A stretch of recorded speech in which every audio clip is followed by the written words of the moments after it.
Ini enggak. Baik, Bapak Ibu sekalian, kita mulai ya. Bismillahirrahmanirrahim. Assalamualaikum warahmatullahi wabarakatuh. Alhamdulillahirabbil alamin, wassalatu wassalamu ala asyrafil anbiya'i wal mursalin sayyidina wa maulana Muhammadin wa ala alihi wa ashabihi ajma'in. Amma ba'd. Bapak Ibu yang saya hormati, pada kesempatan malam hari ini hadis diriwayatkan oleh Imam Bukhari.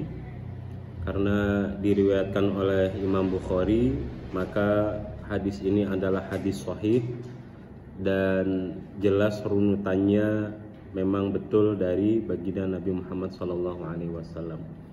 Qala Rasulullah SAW, baginda Nabi bercerita, ishtara rajulun min rajulin, ada seorang laki-laki membeli dari laki-laki yang lain.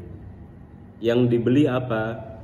Aqaron lahu, dia beli sebidang tanah gitu ya. Jadi yang dibeli ini tanah. Fawajada ar-rajulu alladhi ishtara al-iqara fi aqarihi. Jadi orang yang membeli tanah itu ya, dia menemukan di dalam tanahnya jarrotan fiha dhahab. Dia menemukan guci ya, menemukan guci di dalam tanah. Fiha dhahab, dan guci itu isinya penuh dengan emas. Jadi ada orang beli tanah, ternyata ketika tanah itu digali ada guci ya, gucinya isinya emas. Kira-kira kalau kayak gini bermasalah nggak? Kira-kira yang ngejual kira-kira gelo nggak tuh? Nah, yang ngejual gelo banget kan, bisa jadi harga tanahnya sama emasnya lebih besar emasnya kan gitu. Kalau kita berhitung atau berpikir matematis, waduh, ini uang yang saya dapatkan, uang yang saya peroleh dari menjual tanah itu nggak ada apa-apanya daripada emas yang terpendam di dalamnya. Harta karun yang ada di dalam ini nggak seberapa. Ini jadi konflik Bapak Ibu sekalian, tapi konfliknya lucu. Faqala lahu alladhi ishtara al-aqar. Jadi orang yang beli itu bilang sama penjualnya, khudh dhahabaka minni, ambil emasmu ya. Jadi dia kembaliin emasnya. Innamastaraitu minkal ardo, sebab yang saya beli dari kamu adalah tanah. Saya nggak beli emas, saya belinya tanah. Ini kalau orang zaman sekarang kan justru rebutan. Orang zaman sekarang rebutan. Ini malah dia nggak mau. Enggak. Ini emas punya kamu. Innamastaraitu minkal ardo walam abta' minkal dhahab. Ya, saya belinya tanah dan nggak ikut-ikutan itu emas itu. Faqala alladhi syaral ardo, tapi penjualnya bilang, innama bi'tukal ardo wa ma fiha. Yang saya jual sama kamu itu tanah sama juga isinya gitu.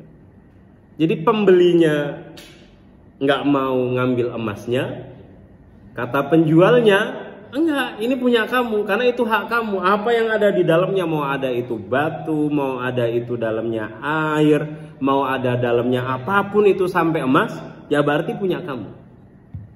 Qala fatahakama ila rajulin. Ini jadi masalah. Masing-masing nggak mau ngakuin, ya, masing-masing nggak mau menerima. Lalu mereka tahakama ila rajulin, ngadu atau minta solusi kepada seorang yang dianggap bijaksana. Faqala alladzi tahakama ilaihi.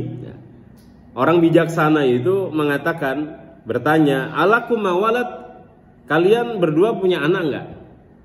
Faqala ahaduhuma, salah satu dari mereka mengatakan, li ghulam, saya punya anak laki-laki. Wa qala al-akhar, sementara yang satunya lagi mengatakan, li jariyah, saya punya anak perempuan. Nah, Pak Heru berarti gue ditakoi wae. Son jawab Pak Heru. Lalu kata orang itu, qala ankihul ghulamal jariyah. Ya, udah nikahkan anak laki-laki dengan anak perempuan itu, wa anfiqu ala anfusikuma minhu wa tasaddaqo. Nah, nikahkan kedua anak ini, ya udah kalian menjadi saudara, harta bisa menjadi harta bersama. Uang tadi atau emas tadi bisa dipakai untuk biaya nikah ya. Kalau sekarang nikah gratis ya katanya. Nikah gratis. Di KUA itu nikah gratis Pak, masih. Wa tasaddaqo. Lalu kemudian ya sisa uangnya dipakai untuk bersedekah ya. Sisa uangnya diinfakkan. Jadi udah selesai itu masalah. Dinikahkan anak laki-laki dan anak perempuan itu, biayanya diambil dari situ, ada kebutuhan-kebutuhan bisa ambil dari situ, udah menjadi milik bersama dan sisanya bisa diinfakkan. Jadi banyak sekali pelajaran yang bisa kita ambil dari konflik dua orang besar ini ya. Dua orang yang memiliki kelapangan hati yang luar biasa. Yang pertama adalah tentang sikap warok. Di dunia ini kita perlu warok. Warok itu apa Bapak Ibu sekalian? Al-warok. Warok itu meninggalkan sesuatu, ya, meninggalkan perkara yang dia bisa membuat berbahaya kehidupan akhiratnya. Apa bedanya sama zuhud? Kalau zuhud adalah meninggalkan sesuatu, meninggalkan perkara yang tidak ada hubungannya sama akhiratnya, atau yang tidak ada manfaatnya untuk akhiratnya. Jadi kalau waro itu, kalau kita ambil ini jangan-jangan berbahaya. Kalau zuhud, ini nggak nambahin apapun untuk kehidupan akhirat saya, nggak nambah pahala. Ya. Kalau yang waro, ini sesuatunya ditinggalkan karena akan bikin beban. Kalau zuhud ini nggak nambah pahala gitu ya. Maka dua orang ini waro. Coba Bapak Ibu sekalian, ini kalau kita bayangkan ya, penjual atau pembeli itu kita, itu gimana kira-kira, terjadi nggak hal yang demikian? Terkadang kita kalau lagi di warung gitu, ada sadek aja, sadek gelepung tempe, gelepung tahu goreng, kira-kira mbak sopo kuwi? Langsung duwe sopo? Nen dhewe kadang tuku apa kuwi, tuku tahu goreng, tuku tempe goreng kan sono sing remuane itu kan, remuannya itu kan. Nah, remuannya itu kan kita nggak bayar itu, tapi aslinya punya siapa? Apa kita pakai dalilnya daripada mubadzir gitu? Nah itu sikap warok, sesuatu yang kita nggak jelas hukumnya, kita khawatir malah justru membahayakan akhirat kita, kita tinggalkan. Terkadang ya, kehidupan di dunia ini ketika kita berselisih Bapak Ibu sekalian, ada konflik, ada selisih, atau katakanlah sampai kemudian kita angkat ke tingkat pengadilan gitu ya.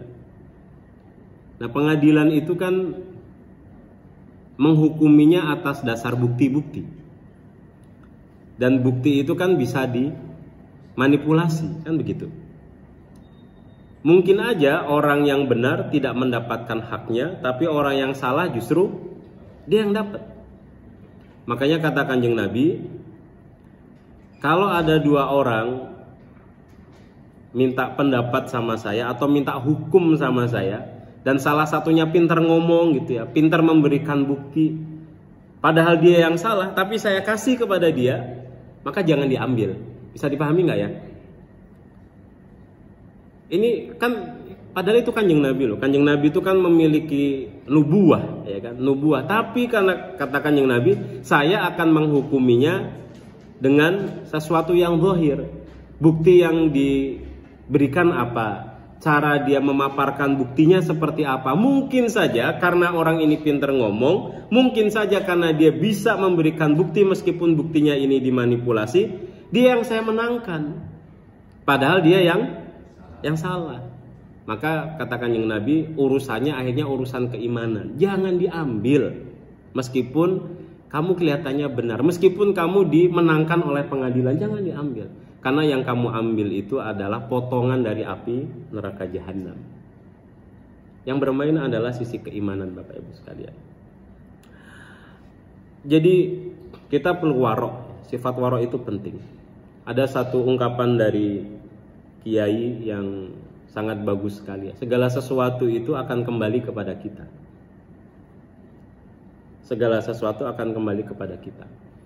Kalau misalkan kita melakukan satu pekerjaan gitu ya, yang menurut kita kerja itu kerjanya berat gitu, tapi kita mendapatkan gaji tidak sesuai dengan pekerjaan kita, tapi kita mau protes juga, apa istilahnya, kita mau protes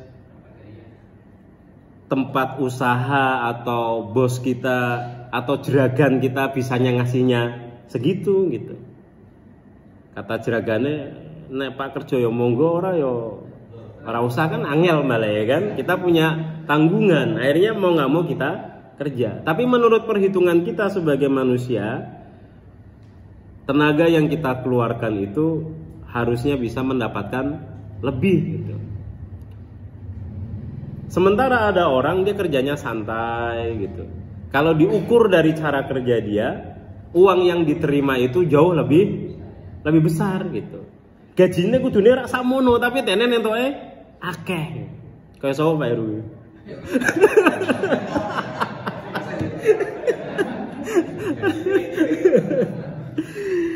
Nah, makanya apa ya?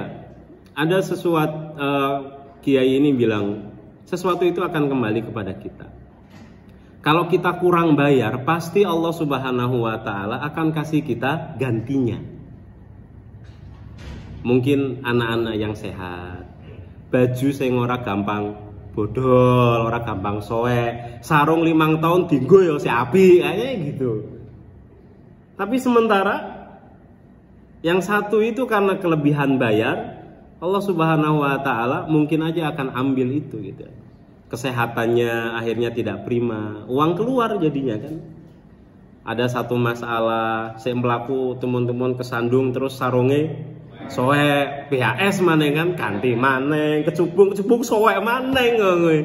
Sementara yang satu pakai apa? Di bawah mangga apa? Hah? Gajah nglemprak, orang bodol-bodol Pak, tinggal tahlilan pirang atus orang kayak gitu ternyata. Gusti Allah itu pasti adil Bapak Ibu sekalian. Gusti Allah itu pasti adil. Nah, maka sifat waro itu penting sekali. Yang selanjutnya pelajarannya adalah Allah Subhanahu wa Ta'ala membagi rizki itu secara adil. Tadi itu kan ada orang yang bisa beli tanah, berarti uangnya cukup banyak gitu. Ada orang punya uang, tapi dia nggak terlalu pinter gitu. Kan nggak bisa menyelesaikan masalah, akhirnya dia konsultasi sama seorang hakim gitu ya, orang bijak. Nah, orang bijak ini pinter. Jadi Allah Subhanahu wa Ta'ala itu adil. Terkadang ada orang dikasih kelebihan rezeki, tapi ternyata secara kemampuan pikiran, secara intelijensi gitu ya, secara kecerdasan nggak begitu cerdas gitu ya.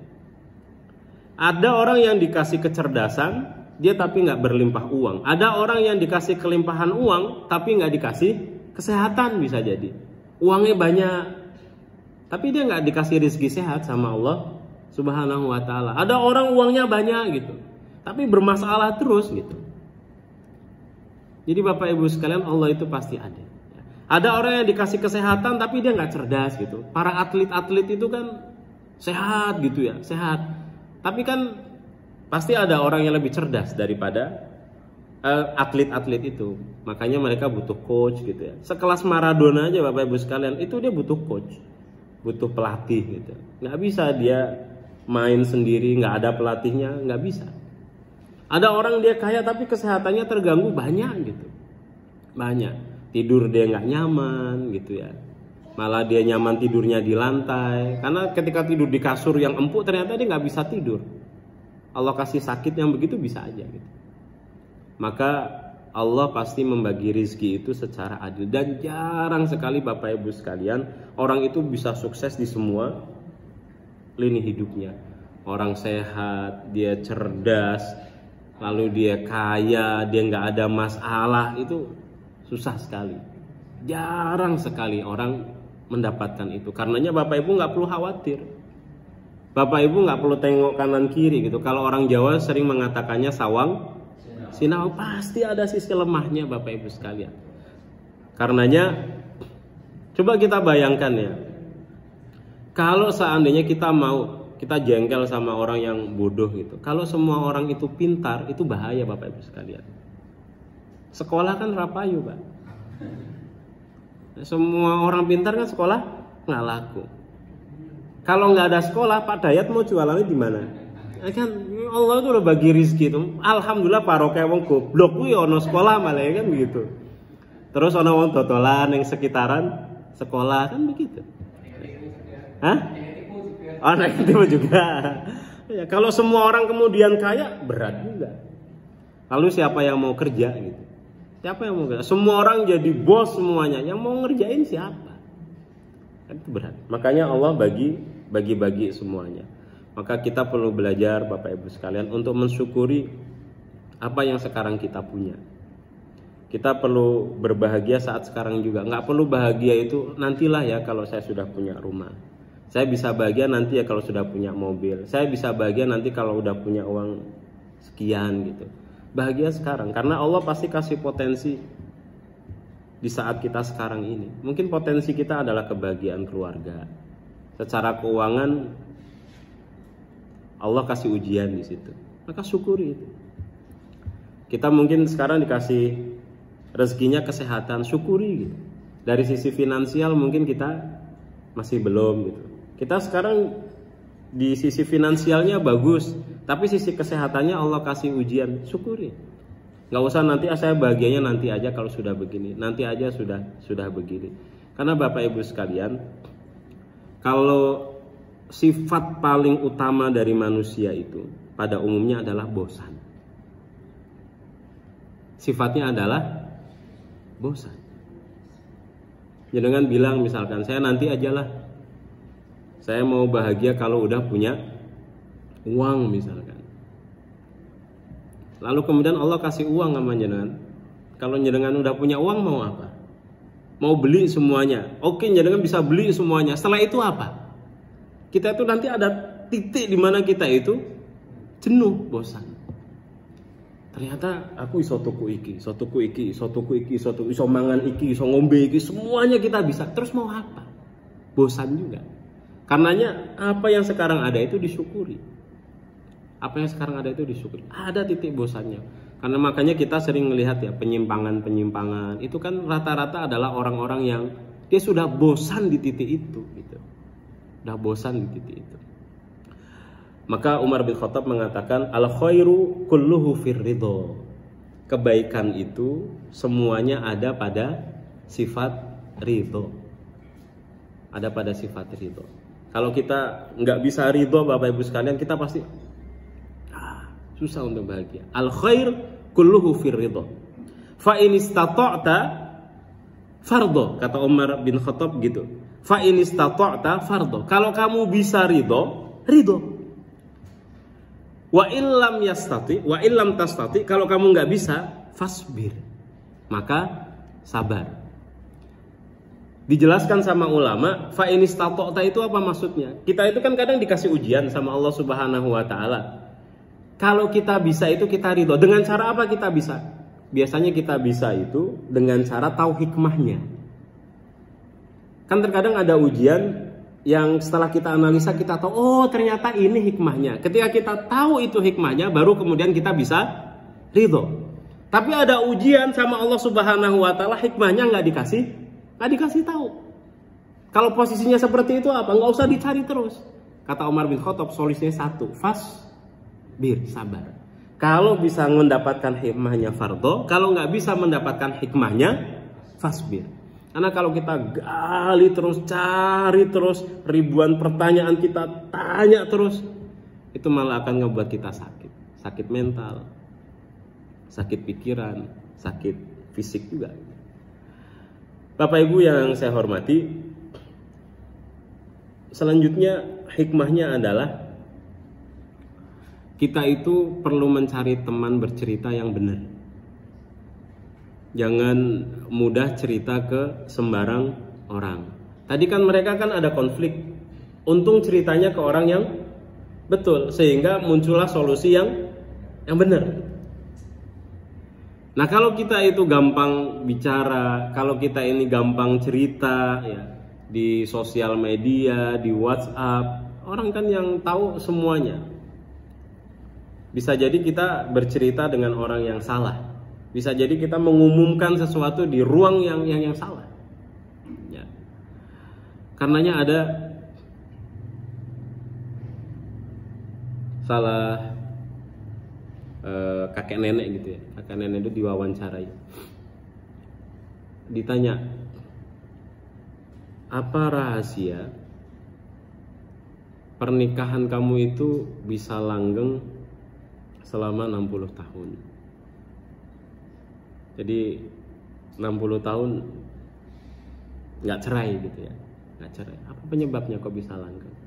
Dijawab sama istrinya, nahnu min jilin. Kita ini dari generasi idza inkasara syai'un, kalau sesuatu itu pecah, nasluhuhu. Kalau sesuatunya itu pecah, kita perbaiki. Wala narmi, dan tidak kita buang. Itu rahasianya. Jadi kira-kira si kakek nenek tadi yang usia pernikahannya bisa sampai 60 tahun, ada sesuatu yang pecah nggak? Ada. Pasti ada sesuatu yang pecah. Pasti ada konfliknya. Tapi kata istrinya, kita kalau ada sesuatu yang pecah ya kita perbaiki, nggak kita buang. Dibuang itu berarti diganti. Itu kok keseng anyar, nggak begitu katanya.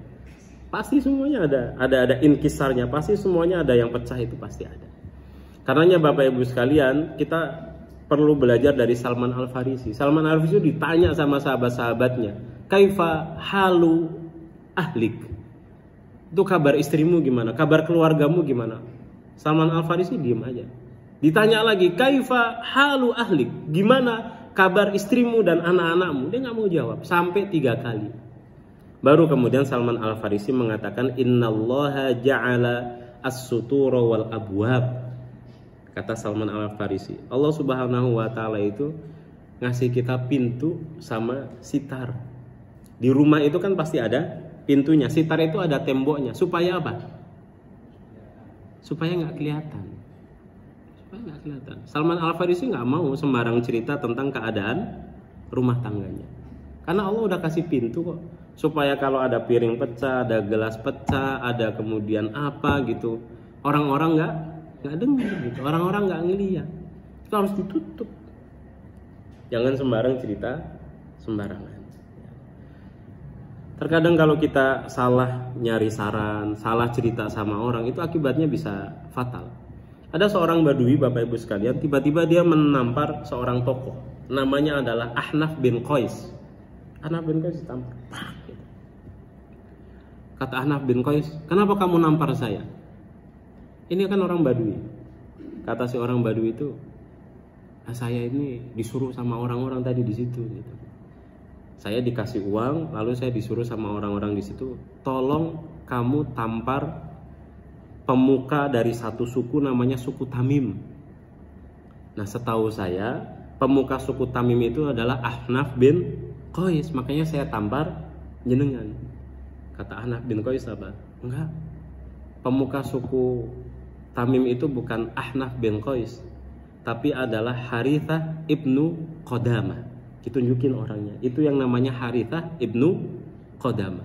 Maka si Badui itu karena dia udah merasa dapat uang, dia berhutang kan.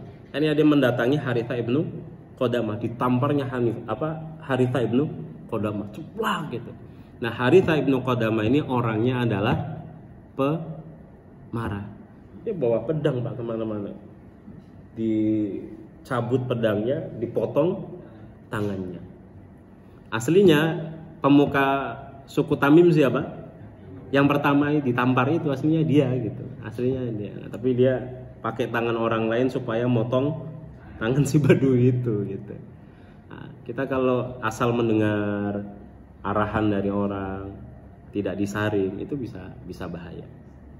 Yang selanjutnya Bapak Ibu sekalian, maka hikmah juga yang penting buat kita itu, kita jangan suka menambah api gitu ya. Ini alhamdulillah dia ketemu sama orang yang baik, ketemu sama orang yang bijak, yang bisa meredam. Kalau ada orang lagi konflik, itu biasanya kita suka ikut nambah-nambahi, manas-manasi gitu.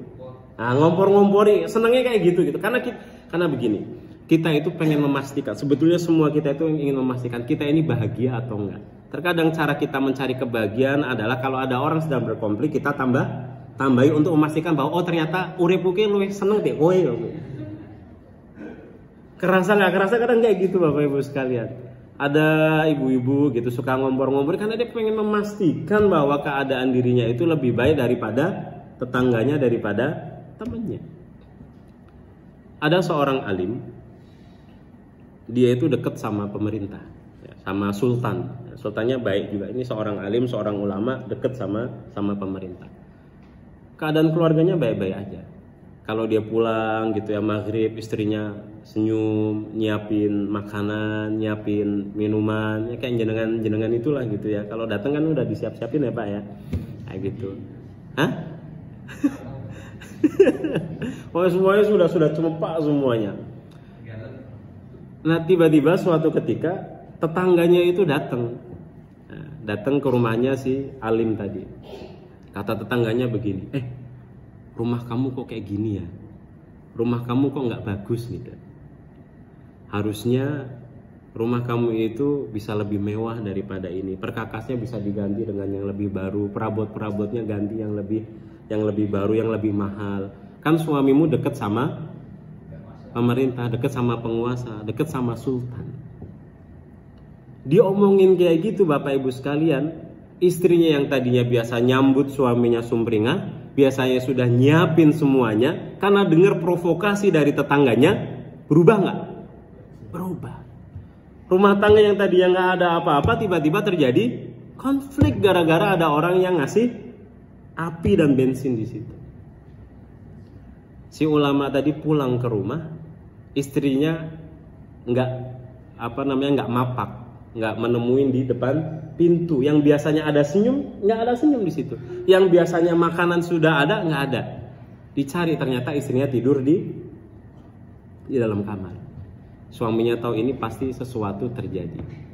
Maka kemudian si ulama itu berdoa, ya Allah tolong butakan orang yang sudah membuat rumah tangga saya seperti ini. Tadi yang ngebuat kayak gitu kan tetangganya di samping itu lagi kumpul sama keluarganya, tiba-tiba dia bilang, ini siapa yang matiin lampu ya? Doanya langsung di istijabah. Nggak ada yang matiin lampu, tapi doa itu di istijabah, dia langsung buta gitu. Setelah ditelusuri dia buta, ditelusuri sama dia, siapa ini, gara-gara siapa?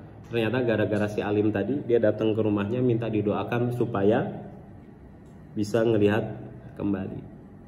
Dimaafkan, didoakan, akhirnya bisa ngelihat kembali. Tapi kan levelnya level alim gitu ya Pak Heru ya. Hah? Bapak Ibu sekalian, kita terkadang nggak sengaja gitu ya, nambah-nambahi gitu. Maka suatu kebijaksanaan kalau kita ini bisa menjaga kalimat-kalimat kita, bisa menjaga kata-kata kita, bisa menjaga ucapan kita. Saya kemarin berkunjung ke salah satu teman saya, suaminya meninggal, dan meninggalnya itu cepat. Suaminya bilang begini, kok dada saya sakit, padahal pagi-pagi itu dia masih masih jalan-jalan, masih aktivitas gitu, masih ngobrol sama tetangga, sehat gitu, usia sekitar 54 atau 55, dia sakit gitu ya. Terus dia jego, kemudian ambekan, nggak dibawa ke rumah sakit, lalu kemudian meninggal. Di antara orang yang bikin sakit hati itu apa? Ngomong sama dia, harusnya kamu bawa ke rumah sakit. Kalau kamu bawa ke rumah sakit, sok ke tulung gelo orang kayak gitu. Gelo. Hati-hati Bapak Ibu sekalian dalam berucap. Ya. Ketika anak saya meninggal juga ada yang bilang juga, kamu sih bawanya ke rumah sakit Pekalongan gitu. Harusnya kamu bawa ke rumah sakit Semarang.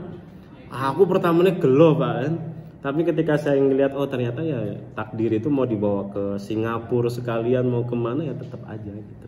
Yang namanya takdir udah nggak bisa. Nah, Bapak Ibu yang saya hormati, terakhir hikmahnya adalah sangat indah sekali ya kalau yang berselisih itu antara orang-orang yang baik gitu ya. Antara orang-orang yang tahu adab. Ya, tadi kan perselisihannya nggak kayak perselisihan orang pada umumnya. Kalau pada umumnya saling mengklaim, kalau dia malah saling udah buat kamu aja emasnya. Itu perselisihan orang yang berakhlak tuh begitu tuh. Karenanya pernah ada dua orang sahabat aja berselisih Bapak Ibu sekalian. Makanya kalau kita umat akhir zaman suami istri berselisih yo roto memper lah gitu ya. Ini dua orang sahabat besar semuanya. Antara Khalid bin Walid dengan Sa'ad bin Abi Waqqas. Sa'ad bin Abi Waqqas berselisih dengan Khalid bin Walid. Ini orang besar semua, tokoh semua, sahabat-sahabat hebat semua berselisih. Lalu kemudian ada orang itu di sampingnya Sa'ad bin Abi Waqqas, dan dia tahu bahwa Sa'ad sedang berselisih sama Khalid bin Walid. Mau dipanas-panasin, emang Khalid itu begini. Kata Sa'ad bin Abi Waqqas apa? Uskut katanya. Diam kamu. Dia nggak mau. Meskipun dia sedang berkonflik sama saudaranya, dia nggak mau. Saudaranya itu diomong-omong itu nggak mau. Saudaranya digibahin dia nggak mau. Nah ini kalau kita konfliknya sama orang-orang yang baik itu begitu. Kata satu uskut. Kamu nggak ada hubungannya sama ini semuanya. Nggak mau ditambah-tambahin dan lain sebagainya. Karena ada kalau di Arab itu Bapak Ibu sekalian ya, di dalam satu kabilah itu biasanya ada salah satu orang itu menjadi rujukan hakim, menjadi orang bijak. Kalau ada konflik, nah dia larinya ke situ. Ada masalah, larinya ke situ untuk memberikan keputusan. Nah si hakim ini ya, di satu kabilah itu sudah terlalu tua. Dia punya anak, ya, dia bingung. Ini kira-kira anak saya itu bisa meneruskan jabatan ini atau enggak gitu. Karena rumahnya biasa didatengin orang, nah, orang curhat ke dia. Ini solusinya bagaimana, dia kasih solusi karena dia hakim. Ini kalau saya meninggal kira-kira anak saya bisa menggantikan atau enggak. Akhirnya dites si anaknya, ditanya begini, kalau kamu menghadapi dua orang yang berselisih, salah satunya karim, salah satunya dermawan, dan yang satunya bakhil, solusinya bagaimana? Kata anaknya, saya akan pakai uang si bakhil itu untuk saya akan pakai uang si dermawan itu untuk mendamaikan yang bakhil. Karena kan dia dermawan. Bagi orang dewasa, orang popo, orang gampangan lah, pokoknya gampangan. Saya akan mengambil sebagian hak dari orang yang karim itu agar orang yang bakhil tadi itu selesai masalah. Lalu ditanya lagi, bagaimana kalau seandainya yang berkonflik itu adalah sama-sama orang bakhil? Kan berat itu. Nggak ada yang mau ngalah. Nggak ada yang mau tanazul terhadap haknya. Nggak ada yang mau ngalah terhadap haknya. Semua yang ngomong itu hak saya, ini hak saya. Sama-sama bakhil soalnya. Maka kata anaknya, saya akan menggunakan uang saya untuk mendamaikan dua orang yang bakhil ini. Kita harus rela, Pak. Ada dua orang saling menuntut, satu ngelak dan lain sebagainya. Kalau mau didamaikan nggak ada caranya kecuali dengan uang. Dan kita punya uang itu, kasih gitu. Masalah bisa jadi mudah-mudahan selesai. Tapi wong kalongan kadang nek sik aku pikir oh ngertine kayak akeh duwite bar kuwi ono bantuan apa nyalok maneng, Pak. Ora pernah berkonflik ora.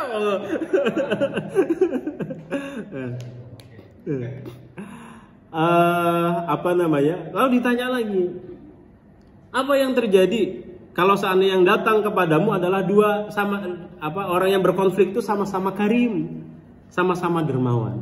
Kata anaknya apa? Kalau yang datang kepadaku sama-sama orang yang dermawan, dia nggak butuh solusi dari saya. Karena kan orangnya podo-podo gampangannya, pada sama-sama dermawannya. Udah selesai itu. Kalau ada konflik dari orang yang sama-sama dermawan, itu enak selesainya. Terakhir Bapak Ibu sekalian, ada konflik ini ya. Konfliknya begini.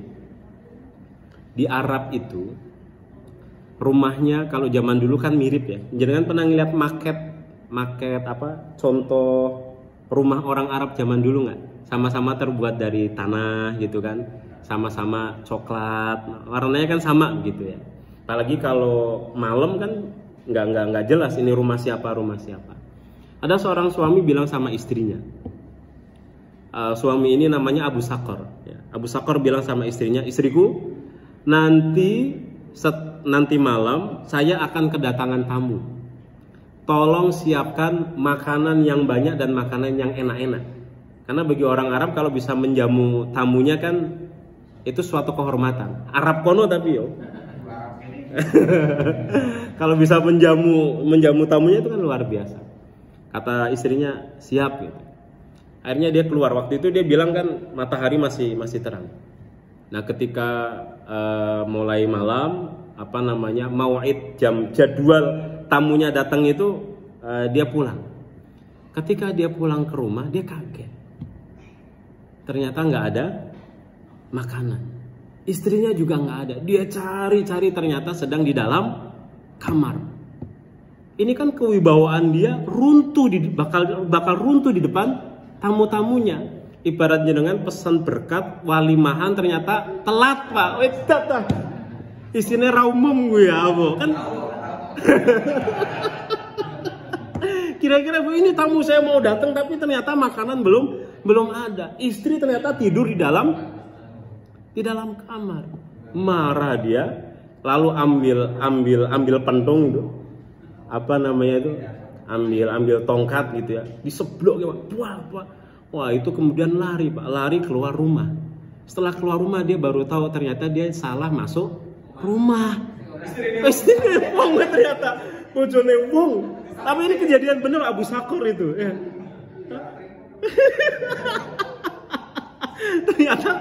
ternyata saya salah masuk rumah karena rumah orang Arab dulu hampir sama. Isinya rapantes. Akhirnya dia pulang ke rumah. Ketika pulang ke rumah ternyata istrinya ada, makanan semuanya sudah terhidang. Makanya jangan hati-hati Pak. Jangan salah mlebu omah nek ora gawe-gawe tangi aku bener mlebu omahku apa udu aku cocok cengkel dhisik.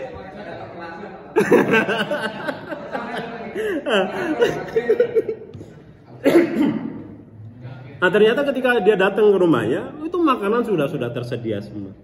Dia ikut makan, tapi makan juga masih kebayang-bayang peristiwa tadi. Aduh gimana ini saya nanti akan cerita sama suaminya, pasti suaminya marah. Nah, besoknya dia tunggu suaminya ngelabrak ora. Ternyata orang ngelabrak. Ngesuk mana dintani mana yang ngelabrak ora, ternyata nggak ngelabrak sampai 3 hari. Akhirnya dia pergi ke pasar emas, dibeliin emas. Dia datang ke rumah si tetangganya itu, ketemu sama suaminya. Dia bilang ini emas buat kamu irdoan, supaya kamu ridho terhadap atas apa yang saya lakukan terhadap istri kamu. Emang kenapa? Waktu itu saya salah masuk, saya pukul istri kamu. Oh gitu kata suaminya. Pantesan kata suaminya. Sejak 3 hari yang lalu itu istri saya sekarang jadi rajin katanya. Istrinya jadi rajin, biasanya keluar turu saiki pokoknya omah iki saiki dadi resi, panganan yo cemepak, wedang yo ono. Nah, terus kata suaminya itu udah ini emasnya bawa pulang kembali. Kalau bisa kamu datang pukul istri saya seminggu sekali katanya. Assalamualaikum warahmatullahi wabarakatuh.